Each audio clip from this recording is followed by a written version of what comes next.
Well, the problem that we face with international jihad terrorism is deeply rooted within Islam, although there are many officials who are hastening to assure us that the problem of terrorism has nothing to do with Islam at all.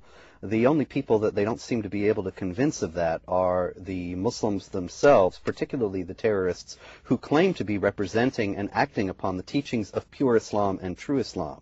And it is in light of that, I think, that the general public needs to know, and it needs to become part of the public debate. What is it about Islam that is giving rise to violence and fanaticism, and what can we do about it?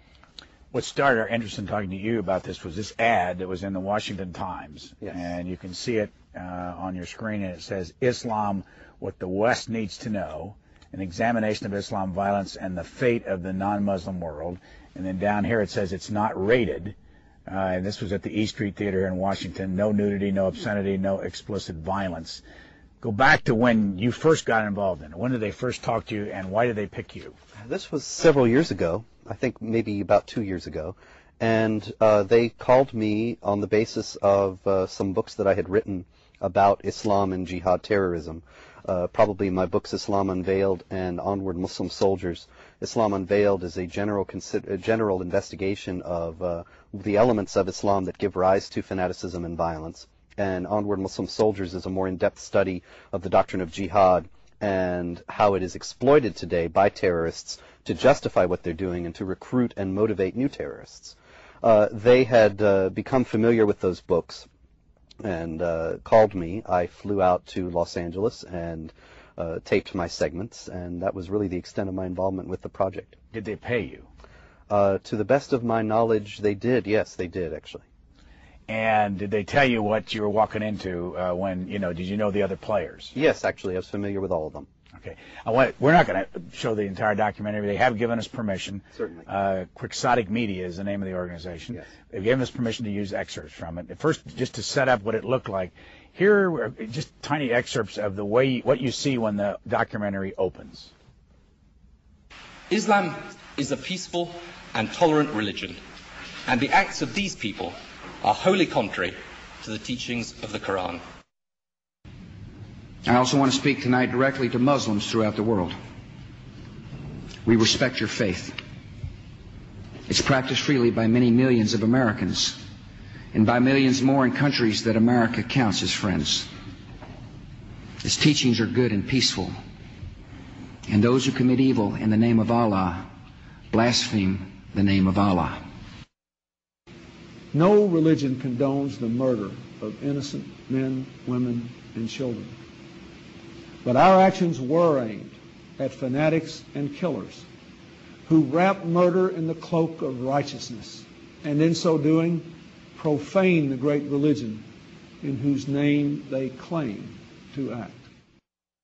This is a war against people who in many ways pervert what Islam stands for. Islam stands for peace and stands for nonviolence, and he wanted to make that very, very clear. I think that the power of this religion and the power of the people in this religion will overcome these evil people who are using this fine religion to do bad things to innocent people. The true faith of Islam, we believe, is a religion of peace, and we intend to work with them in that regard. So what are you hearing there you want to comment on? I think that's all hogwash. I'm sorry to say. Islam is the only religion in the world that has a developed doctrine, theology, and legal system that mandates violence against unbelievers and mandates that Muslims must wage war in order to establish the hegemony of the Islamic social order over the world. Now, these things are objectively verifiable facts. Anyone can look at the Quran, anyone can look at the Muslim sources, the Muslim history, Muslim legal texts, and so on, and find that to be true.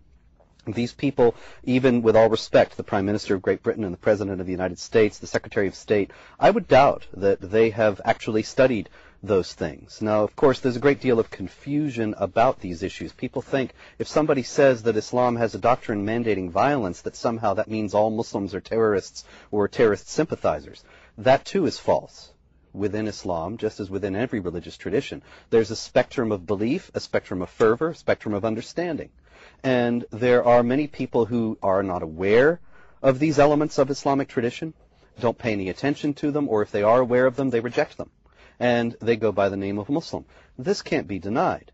But also the fact that Islam contains elements that can easily be exploited by the terrorists and are exploited by the terrorists who use the elements of the Quran, the Muslim holy book, and the Hadith Islamic tradition to justify their actions. They are able to present their actions as true Islam, as manifestations of genuine Islam on the basis of these texts. The Quran, what do Muslims consider the Quran to be? The Quran is considered by an Orthodox pious Muslim, Sunni or Shiite, as being the perfect copy of an eternal book, an eternal and perfect book consisting of the words of Allah Himself, the one true God. And this perfect book, the al-Kitab, the mother of the book, existed forever in heaven, and was delivered over a period of 23 years, piece by piece, to the Prophet Muhammad, and protected thereafter from corruption or from confusion or changing of any of the texts or anything of this kind by Allah Himself, such that it is still the perfect program for a perfect society constituted according to the laws of Allah. There are over 1 billion Muslims in the world. Yes. Do they all believe what they read in the Quran? Well, here again, there are Muslims who are very serious about their faith and Muslims who aren't. And so there are some who do believe what they read in the Quran and others who take various portions of it with less seriousness, or they understand it as applying to particular times and places but not to all times and places. The problem that the world faces, and the problem that the Muslim communities of the West face, as well as the Muslim communities in the Islamic world face, is that the terrorists are taking the teachings of the Quran and the teachings of Islamic theology and law that mandate violence and are running with them. And it is very difficult to formulate a case solely on Muslim grounds to say that that's illegitimate. And so while there are moderate Muslims, the fact that Islam itself is not moderate makes it very difficult for those moderates to establish any kind of large-scale anti-terror effort. Western political leaders to deny the connection between Orthodox Islamic mainstream and terrorist violence is replicated in the universities and the media. Wherever you look, both in Western Europe and in North America, the members of the elite class have this tendency to proclaim Islam, some mysterious, authentic Islam, to be peaceful and to be tolerant, and those Muslims prone to violence are proclaimed to be non-representative fringe. Well, I would really appreciate if people who make such claims could then explain the continuity of violence from the earliest day of Islam, from the earliest days of the Prophet and his immediate successors throughout the 13 centuries of recorded history. Do you want to expand? Oh, he's absolutely right. The fact is that the jihad terrorists of today point to the example of Muhammad.